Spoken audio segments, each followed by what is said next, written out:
बहुत स्वागत है आप सभी का। मैं आपके साथ प्रियंका राय। मारो राजस्थान में सबसे पहले बात करौली कांड की, जिस पर आज सियासी संग्राम चरम पर देखने को मिला। फिर बात होगी सीएम अशोक गहलोत की, जिन्होंने बीजेपी को आड़े हाथों लेते हुए बड़ा हमला किया। बात ईआरसीपी की, जिसको कांग्रेस ने चुनावी हथियार बनाने का मन बना लिया है। साथ ही चर्चा करेंगे ग्रेटर निगम के मेयर सौम्या गुर्जर की, जिनका संकट खत्म होने का नाम नहीं ले रहा है। अभी आगाज है, अभी अंजाम होगा, सफलता हासिल होगी 2023 में। ये लड़ाई अब शुरू हुई है गहलोत जी। सतीश पूनिया, तेजस्वी सूर्या समेत जो बीजेपी के नेता और कार्यकर्ता हैं, वो आगे बढ़ना चाहते हैं कि वो हर हाल में करौली जाएंगे, लेकिन पुलिस ने कह दिया कि वो एक कदम भी आपको आगे नहीं बढ़ने देगी। पूरे पब्लिक डोमेन में थी कि हम लोग न्याय यात्रा करेंगे, ये सरकार को भी पता था, लेकिन सरकार का दोहरा रवैया है।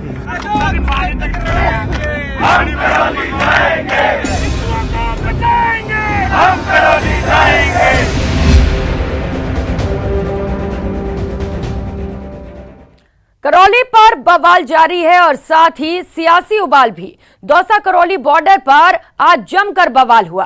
बीजेपी की न्याय यात्रा को पुलिस ने रोका तो बीजेपी ने बॉर्डर पर ही बड़ा बवाल कर दिया। फिर तेजस्वी सूर्या, सतीश पूनिया समेत कई लोगों की गिरफ्तारी हुई। फिर दौसा जाकर उन्हें छोड़ दिया गया। इसके बाद बीजेपी ने पीसी की और प्रदेश सरकार पर जमकर हमला बोला। तो मुख्यमंत्री अशोक गहलोत ने भी ट्वीट कर बीजेपी पर पलटवार किया। ये रिपोर्ट देखिए। करौली पर मचा कोहराम, न्याय यात्रा को नो एंट्री, यात्रा रोकी, करौली पर युद्ध जारी। करौली का बवाल, सियासत में उबाल। ये शुरुआत है, अभी आगाज है, अभी अंजाम होगा, सफलता हासिल होगी 2023 में। आगजनी है, बवाल है, सियासी उबाल है, करौली पर मचा कोहराम है। करौली हिंसा पीड़ितों से मिलने के लिए निकाली गई बीजेपी की न्याय यात्रा करौली पहुंचने से पहले ही रोक दी गई। इसके बाद दौसा करौली बॉर्डर पर जमकर बवाल हो गया। पुलिस और बीजेपी कार्यकर्ताओं के बीच झड़प भी हुई। बीजेपी कार्यकर्ताओं ने भी जमकर बवाल काटा। अब एक एक कर देखते जाइए करौली पर मचे कोहराम की तस्वीरें।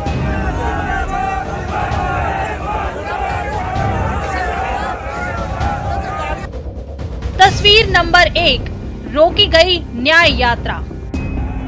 बीजेपी ने करौली हिंसा मामले में न्याय यात्रा निकाली और इस यात्रा में बीजेपी युवा मोर्चा के राष्ट्रीय अध्यक्ष तेजस्वी सूर्या और बीजेपी प्रदेश अध्यक्ष सतीश पूनिया समेत बीजेपी के कई नेता शामिल हुए। लेकिन करौली पहुंचने से पहले ही बीजेपी की न्याय यात्रा को रोक दिया गया।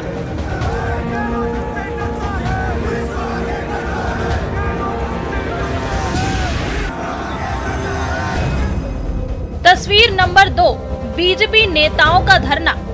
सारे साथी जिंदाबाद, जिंदाबाद, जिंदाबाद। कांग्रेस पार्टी मुर्दाबाद, मुर्दाबाद, मुर्दाबाद। पुलिस प्रशासन मुर्दाबाद, मुर्दाबाद, मुर्दाबाद। गहलोत सरकार होश में आओ, होश में आओ, होश में आओ। करौली पीड़ितों को न्याय दो, न्याय दो, न्याय दो। दौसा करौली बॉर्डर पर पुलिस ने पहले से ही बैरिकेडिंग लगा रखी थी।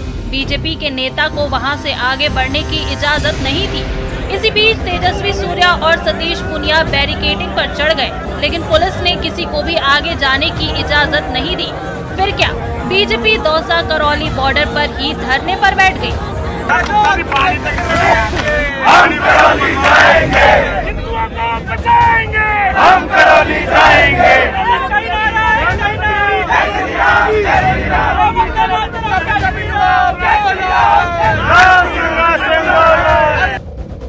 तस्वीर नंबर 3, पुलिस से तकरार। टकराव के हालात यहाँ पर बन सकते हैं। धक्का मुक्की इस वक्त यहाँ पर हो रही है, पुलिस जाने नहीं दे रही आगे। बीजेपी के कार्यकर्ता बैरिकेडिंग तोड़ने की कोशिश में थे तो पुलिस भी पूरी तरह तैनात थी। इसी बीच बीजेपी कार्यकर्ताओं और पुलिस के बीच तकरार देखने को मिली। तो आप देखिएगा कि ये कोशिश हो रही है, यहाँ फिर टकराव के हालात बन सकते हैं। इस वक्त आगे बढ़ते हुए बैरिकेडिंग की तरफ बीजेपी के नेता और कार्यकर्ता सतीश पूनिया लीड कर रहे हैं इस वक्त। तस्वीर नंबर 4, बीजेपी कार्यकर्ताओं ने की आगजनी। दौसा करौली बॉर्डर पर बवाल जारी था और इस बीच बीजेपी कार्यकर्ताओं ने आगजनी भी की। सड़क पर टायर जला अपना विरोध प्रदर्शन किया। तस्वीर नंबर 5, पुलिस ने किया लाठीचार्ज।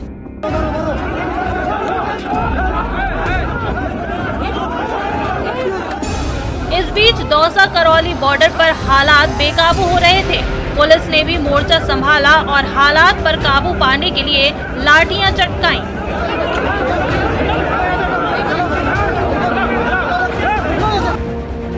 तस्वीर नंबर 6, बीजेपी नेताओं की गिरफ्तारी। This fight has only begun. ये लड़ाई अब शुरू हुई है गहलोत जी। देखते रहिए आपका हालत क्या होगा। युवा मोर्चा का लड़ाई कैसे लड़ेगा। धरने पर बैठे बीजेपी के नेता हटने को तैयार नहीं थे, जिसके बाद पुलिस ने सीआरपीसी की धारा 129 के तहत तेजस्वी सूर्या और सतीश पुनिया, सांसद मनोज रजौरिया समेत कई नेताओं को गिरफ्तार कर लिया।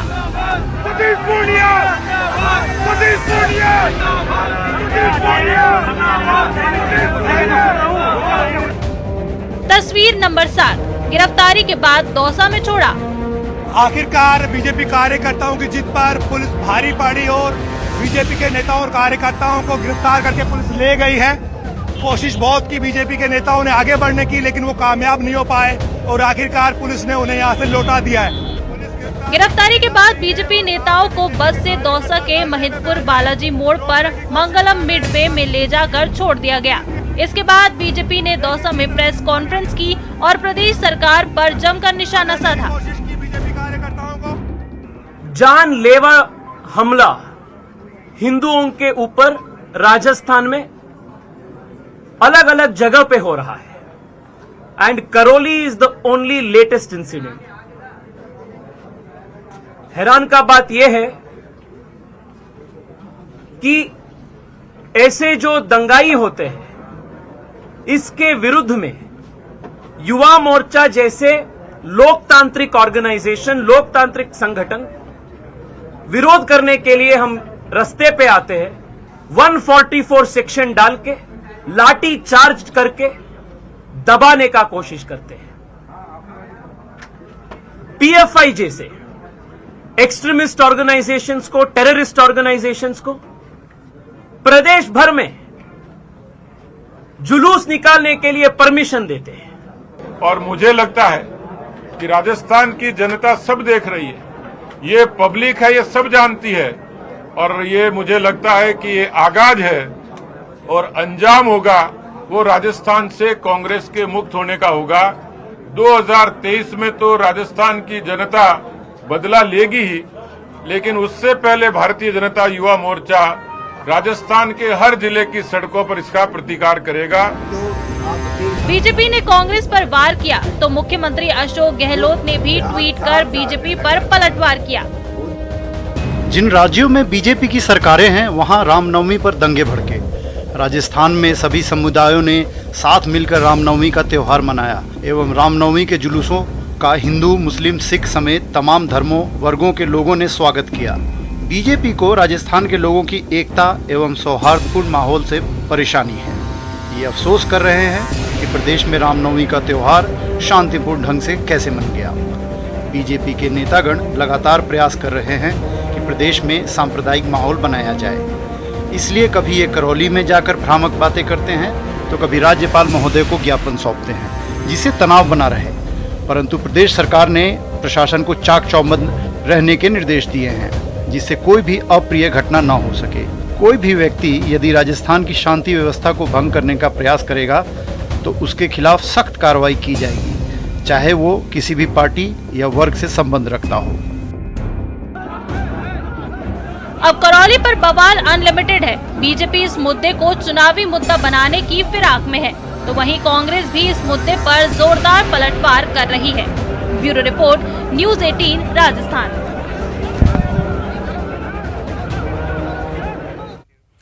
उधर दौसा करौली बॉर्डर पर हुए बवाल के बाद मीडिया से बातचीत में बीजेपी के प्रदेश अध्यक्ष सतीश पूनिया राज्य सरकार पर जमकर बरसे। पूनिया ने राज्य सरकार पर पीएफआई जैसे संगठन से प्यार और हिंदू धर्म से जुड़े संगठनों को दुत्कारने का आरोप लगाते हुए प्रदेश सरकार पर तुष्टीकरण की राह पर चलने के आरोप लगाए। लगता है कि राजस्थान की जनता सब देख रही है, ये पब्लिक है, ये सब जानती है और ये मुझे लगता है कि ये आगाज है और अंजाम होगा वो राजस्थान से कांग्रेस के मुक्त होने का होगा। 2023 में तो राजस्थान की जनता बदला लेगी ही, लेकिन उससे पहले भारतीय जनता युवा मोर्चा राजस्थान के हर जिले की सड़कों पर इसका प्रतिकार करेगा। ये खुद पुलिस के एफआईआर में वहां के इंचार्ज कहते हैं कि जुलूस जो था वो शांतिपूर्वक था, आधे रास्ते जुलूस पहुंचा और उसके बाद लगातार पथराव शुरू हो गया। पीएफआई का पत्र जारी होता है और उसके बाद आईजी का एक वीडियो वायरल होता है कि हमें तो ऊपर से निर्देश थे, चाहते तो हम ये घटना रोक सकते थे। मुझे लगता है कि पूरे तरीके से सुनियोजित सारी घटनाएं थी, जिसमें पीएफआई भी शामिल थी और पीएफआई जिसकी चहेती संस्था है वो राजस्थान के अशोक गहलोत जी हैं, जिन्होंने कोटा में तो परमिशन दी पीएफआई को हिजाब के मामले में रैली की और रामनवमी के बीकानेर के जुलूस पर वो पाबंदी लगाते हैं। इसलिए पब्लिक डोमेन में सब कुछ साफ है। अपने लोगों की जासूसी करना, लोगों की जन सुरक्षा की बजाय अपनी कुर्सी की सुरक्षा के लिए पुलिस को उसमें जासूसी में लगाना, अपने ही लोगों पर राजद्रोह के मुकदमे करना और केवल अपने नहीं, जो इस रामनवमी की और हिंदू नववर्ष की रैली का आयोजक थे उनके खिलाफ 108 के और राजद्रोह तक के मुकदमे दर्ज किए हैं। राजस्थान के हजारों लोगों के खिलाफ 107, 116 के डिटेंशन की कार्रवाई सरकार ने की, हजारों की तादाद में। अकेले हिंडौन में 1400 लोगों को नोटिस दिए हैं। ऐसे अनेकों जगह इस अपीजमेंट के कारण गृह मंत्री इसलिए बने कि वोट बैंक के कारण वो तुष्टीकरण करें और उस तुष्टीकरण के कारण अपना वोट बैंक पुख्ता करें। वहीं करौली कांड पर पुलिस और भाजयुमो कार्यकर्ताओं के बीच हुई झड़प के बाद भाजयुमो के राष्ट्रीय अध्यक्ष तेजस्वी सूर्या ने कहा कि राज्य सरकार को समझना होगा, ये राजस्थान है, अफगानिस्तान नहीं। लेवा हमला हिंदुओं के ऊपर राजस्थान में अलग अलग जगह पे हो रहा है and Karauli is the only latest incident. हैरान का बात यह है कि ऐसे जो दंगाई होते हैं इसके विरुद्ध में युवा मोर्चा जैसे लोकतांत्रिक ऑर्गेनाइजेशन, लोकतांत्रिक संगठन विरोध करने के लिए हम रास्ते पे आते हैं, 144 सेक्शन डाल के लाठी चार्ज करके दबाने का कोशिश करते हैं। पीएफआई जैसे एक्सट्रीमिस्ट ऑर्गेनाइजेशंस को, टेररिस्ट ऑर्गेनाइजेशंस को प्रदेश भर में जुलूस निकालने के लिए परमिशन देते हैं। मैं इतना ही बोलना चाहता हूं, गहलोत साहब, ये राजस्थान है, अफगानिस्तान नहीं। ये भारत के संविधान के प्रति चलेगा। यहां हिंदुओं के प्रति आपके जो कार्रवाई होगा, आपके जो सेकेंड ग्रेड सिटीजन के जैसे हिंदुओं को जो आप ट्रीट कर रहे हैं, इसको आप तुरंत बंद करना चाहिए। Yuva Morcha will fight tooth and nail against this appeasement policy. मैं फिर एक बार कांग्रेस पार्टी के ये हिंदू विरोधी, मानवता विरोधी और भारत विरोधी नीति को घोर निंदा करता हूं और राजस्थान के युवाओं को यह भी बताना चाहता हूं कि आज के जो कांग्रेस पार्टी है वो आधुनिक मुस्लिम लीग है। और इस वक्त हमारे साथ अलग अलग जगहों से दो सहयोगी जुड़ चुके हैं। धर्मेंद्र शर्मा जो कि करौली से हमारे साथ जुड़े हुए हैं, इसके साथ ही बाबूलाल धायल दौसा से जुड़े हुए हैं। बाबूलाल, सबसे पहले आप ही के पास आना चाहूंगी। आज जो तस्वीरें आई दौसा और करौली बॉर्डर से, वो सभी ने देखा, आप लगातार वहां पर ग्राउंड रिपोर्टिंग भी कर रहे थे। न्याय यात्रा तो बीजेपी नहीं निकल पाई, लेकिन जब बीजेपी से ये सवाल किया गया कि बीजेपी को मिला क्या, तो बीजेपी ने कहा कि 2023 में जीत होगी। ये कहना था सतीश पूनिया का। तो क्या ये माना जाए आगामी विधानसभा चुनावों का शंखनाद कर दिया गया है बीजेपी की ओर से?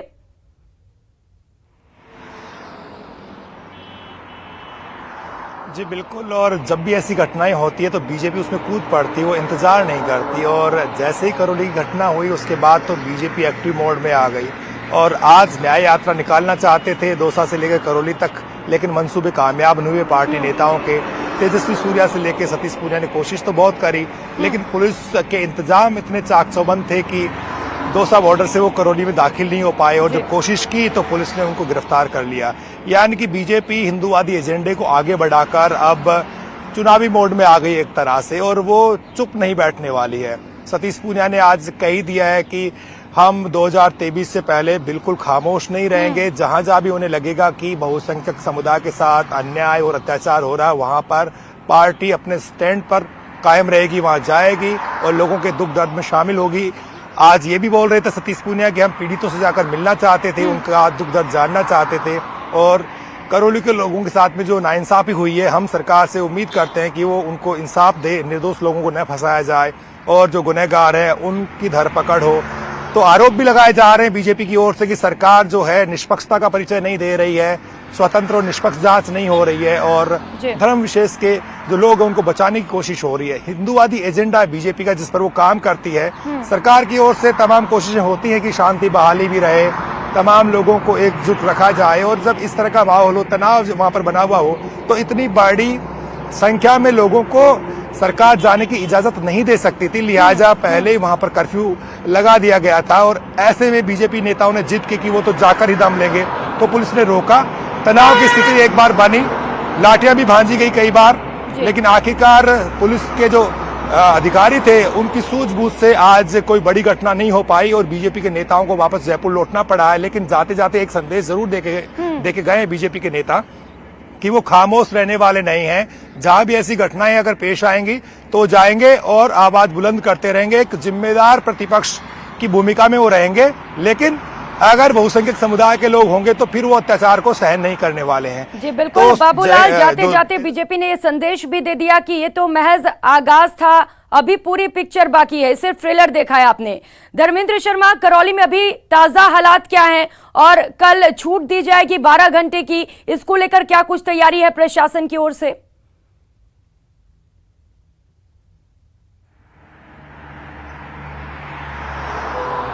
पूरी तरह शांति है, हालांकि तनावपूर्ण शांति बनी हुई है, और जब से कर्फ्यू लागू हुआ है उसके बाद से किसी भी प्रकार की अप्रिय घटना सामने नहीं आई है, जिसके चलते कर्फ्यू में जो ढील का दौर था वो लगातार जारी है और ढील लगातार बढ़ती जा रही थी।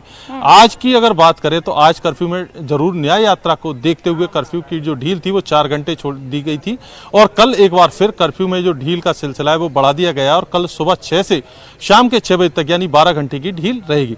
बात करें पुलिस प्रशासन द्वारा पुख्ता इंतजाम किए गए हैं। इनर आउटर ग्रामीण क्षेत्रों सहित शहर में 21 पॉइंटों पर पुलिस बल की तैनाती है, और लगातार मोबाइल जो गश्त है वो पुलिस के वाहनों द्वारा लगातार की जा रही है। साथ ही आने जाने वाले लोगों की लगातार चेकिंग की जा रही है, सख्ती से कर्फ्यू की पालना कराई जा रही है। जी धर्मेंद्र, बिल्कुल आज महज 4 घंटे की छूट मिली, इसको बढ़ाकर सीधे 12 घंटे की छूट कर दी गई है। कितनी राहत मिलेगी वहां पर लोगों को? देखिए, बात करें अगर राहत की तो लोगों का साफ साफ कहना है कि अब जल्दी से जल्द कर्फ्यू खत्म हो, जिससे जो सामान्य दिनचर्या लोगों की शुरू हो। निश्चित तौर से अभी तक जो कर्फ्यू में ढील दी जा रही थी वो 2 घंटे, 4 घंटे, 6 घंटे और 9 घंटे की दी गई थी। तो यह पहली बार है जब कर्फ्यू में 12 घंटे की ढील दी गई है, जिससे लोगों की जो सामान्य दिनचर्या है उसे लौटने में भी मदद मिलेगी, और कई ऐसे काम या ऐसे बाजार थे जो नहीं खुल पा रहे थे उनको भी खुलने में मदद मिलेगी। और जो शादी विवाहों का दौर भी शुरू हो रहा है, तो जो आमजन है उनको परेशानी हो रही थी, साथ ही जो दुकानदार उनको भी थोड़ा सामान की वजह से परेशानी हो रही थी, तो वो चीजें दूर होंगी और जल्द ही सामान्य हालात होने में भी मदद मिलेगी। जी बिल्कुल धर्मेंद्र, चूंकि कर्फ्यू को लंबा वक्त भी बीत चुका है, तो अब लोग मांग करने लगे हैं कि कर्फ्यू को जल्द से जल्द हटाया जाए, जिससे कि लोगों की जो जिंदगी है वो फिर से सामान्य हो सके। बाबूलाल घायल, हम बात कर रहे थे कि ये तो महज शुरुआत है, तो क्या बीजेपी ये संदेश देना चाहती है कि आगे और भी आंदोलन किए जाएंगे, इससे भी बड़े आंदोलन किए जाएंगे?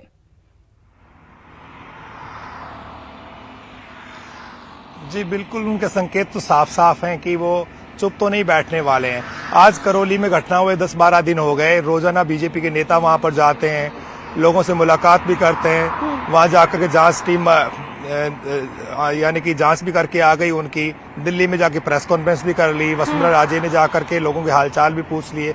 लेकिन एक भी दिन ऐसा नहीं है कि बीजेपी ने निष्क्रियता दिखाई हो अपनी। बीजेपी ये एहसास कराना चाहती है कि हिंदू हितों की रक्षा सिर्फ वो ही कर सकती है, और वो अशोक गहलोत की जो सरकार है, कांग्रेस को तुष्टीकरण के आरोप लगा करके और बहुसंख्यक समुदाय को अपनी ओर आकर्षित करने के जो सपने हैं बीजेपी के, वो उनको पूरा करना चाहती है। लेकिन करौली की जनता तंग आ चुकी है। अगर नेताओं के इतने दौरे नहीं होते, ये न्याय यात्राओं का ऐलान नहीं होता, तो करौली में शायद सुकून की वापसी हो चुकी होती।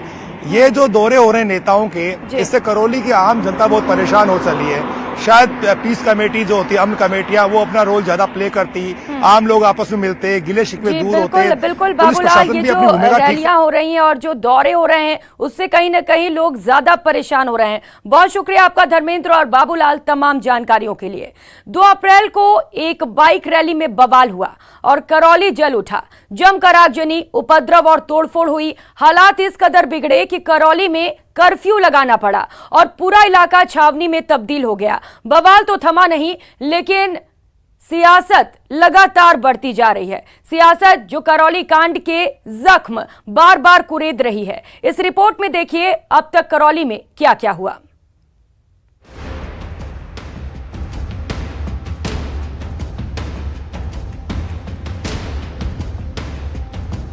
करौली कांड पर नॉन स्टॉप सियासत जारी है।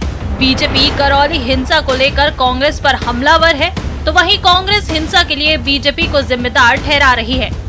बीजेपी बार बार करौली कांड के लिए कांग्रेस को जिम्मेदार बता रही है। इस सियासी जंग में करौली के जख्म भरने की बजाय हरे होते जा रहे हैं। अब टाइमलाइन के जरिए जानिए कैसे करौली सुलग उठा और अब तक करौली में क्या क्या हुआ।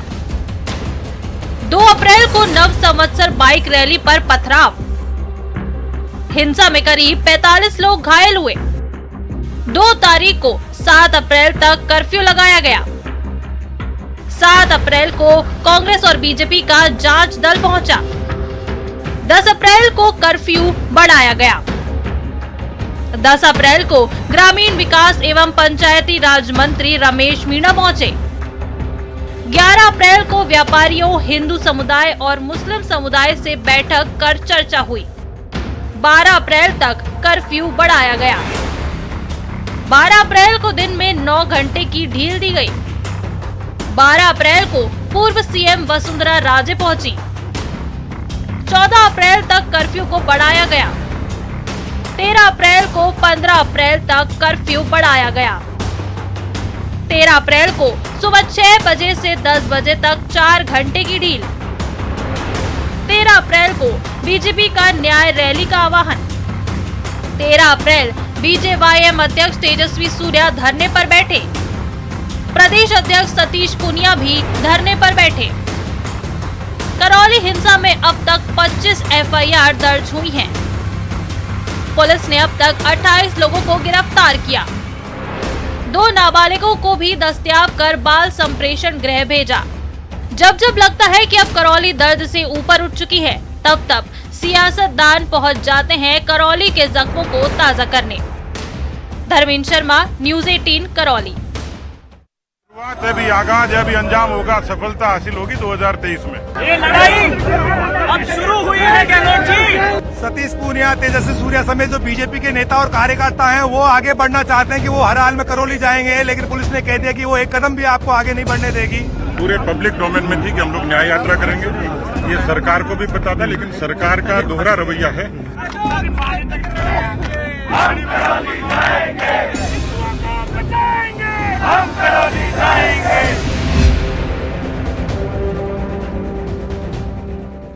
और कर लेते हैं बड़ी खबर का। 5वीं और 8वीं बोर्ड परीक्षा के समय में बदलाव किया गया है। गर्मी को देखते हुए समय बदल दिया गया है।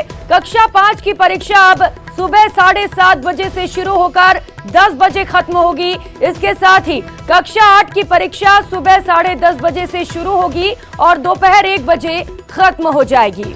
तो बता दें, प्रदेश में जिस तरीके से रिकॉर्ड तोड़ गर्मी पड़ रही है इस बार, इसको देखते हुए जो अभिभावक हैं वो लगातार समय बदलने की मांग कर रहे थे। और यहां वक्त तो चला एक छोटे से ब्रेक का। ब्रेक के बाद बात ईआरसीपी को लेकर कांग्रेस के